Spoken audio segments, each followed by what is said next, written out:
The Genesis Communications Radio Network proudly presents The Alex Jones Show, because there's a war on for your mind.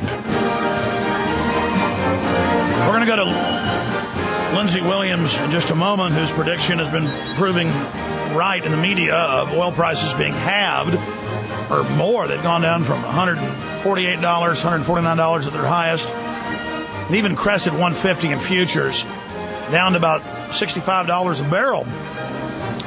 He was an executive on the board as their pastor, as their chaplain. What was it, Atlantic Richfield? We'll be talking to him in just a few minutes. He's waiting in the wings. I wanted to finish up with Richard. Yes, Richard, the general public is buying guns, buying ammo. They know about the New World Order. A lot of police and military I talk to know what's going on. Ron Paul got more contributions than anybody else from the military. So we bash them all day, but they know what's going on, and the bad ones get in the spotlight with the tasers and the rest of it. But specifically, you said grandmas, grandpas buying shotguns. You said they're getting ready. What are they getting ready for? You saying they're coming. And were the cops saying they're getting ready for us when you talk to them at Reds or wherever it is? Or were they saying that they're getting ready for the New World Order to fight it?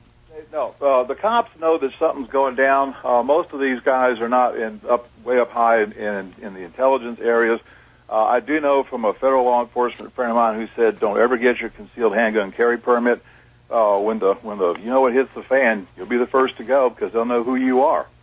And something I saw over at Academy. And by the way, these folks that are buying these guns, in pardon expression, they're not Joe Six-Packs. A lot of these are educated people. I was over at Academy. I do a lot of hiking at the Big Bend country, and I was picking up odds and ends. And there's a really nice, attractive gal in there. She's very articulate in her speech. And she's stockpiling huge amounts of ammo in a shopping cart. And I laughed and I said, "What in the world are you getting ready for?" And she says, "Our government's going to get taken over." She says, "Half of this is to save and the other half is to shoot." And I was just amazed. She could barely push the shopping cart. She's like 5'3", and she can barely push the cart out through the register. And I'm starting to see this. We're seeing it in San Antonio. We're seeing it in Houston. I'm seeing it here in Austin, of all places. But do you see the trap? They plan to sick the military and cops on us. We are going to annihilate them, which I'm not. But you can't help it. They come for you, and then they're going to bring in I-4. And I've had Colonel Roberts on and everybody. This is an official West Point now. We see Wolf's a nice lady, but she doesn't have all the years of understanding. I mean, we have West Point documents. We have it stated. We have the deal they signed years ago to use Canadian and Mexican troops here. And and then they're going to bring them in. I mean, folks, it's going to be. Well, that's why they don't control the borders. They leave them wide open on purpose.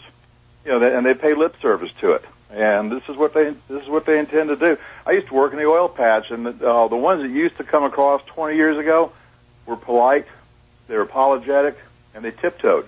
The ones that come through now rape, pillage, and burn, and don't care. It's a whole different. And by the way, we mean real towns on fire, rocket attacks, burning buildings, newspapers burn out, Mexican flags flying over courthouses from California to Texas. More dangerous than anywhere in the world now, statistically. State Department admits it is wild, wild west on the border right now. Oh yeah, and they come through these different ranches, and they'll ransack the mudlogger trailers. They'll ransack anything they can find. They tear things apart. They leave their trash, and they just flat don't care. We're not getting the best of the crop over here. We're getting the worst. Yeah, I talked to a lot of folks, and I hate to use this crude term, but it's done to desecrate the gringo. They go into the homes, the ranch houses, and they do what's called an upper decker. And they defecate in the top of the toilet, in the water cistern. That way it totally pollutes and ruins the toilet, and you don't know what's causing it. I mean, it's just unbelievable. Well, God help us.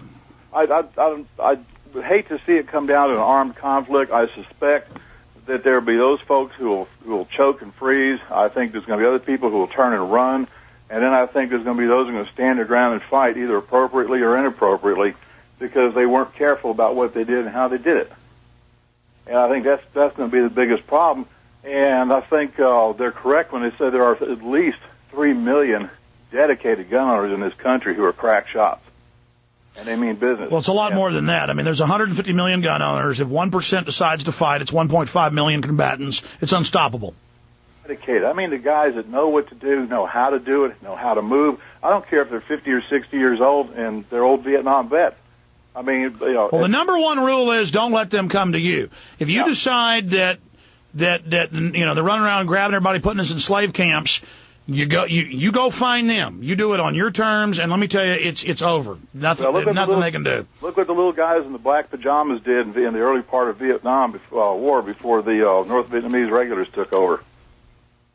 You know, and they didn't have a whole lot to work with. But look at what Hezbollah was able to do against Israel. Right.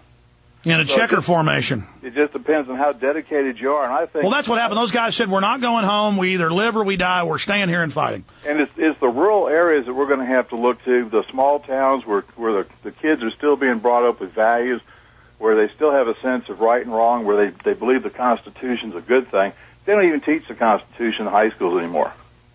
I mean, they pay lip service to it and say, well, it's a document, and they head on down the road. It's a forbidden subject. Well, it's almost. simple. I don't care if Barack Obama or whoever's coming into office, and the left's in for a big surprise with him. Oh, yeah.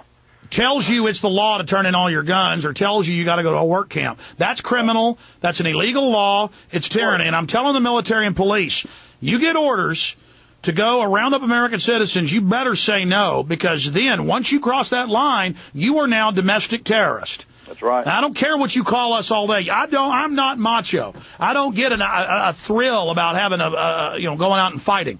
I mean, I'm not a tough guy, but I've seen enough to know, and I know that I don't want any part of it. But I'm telling you, I'm not going to a FEMA camp. Get it through your head. Look, I never thought in all my life I'd have to worry about this stuff at this stage of my life. I'm 57 years old, and of all the things I thought I'd have to look forward to in my life, this was not on the list. Absolutely not on the list.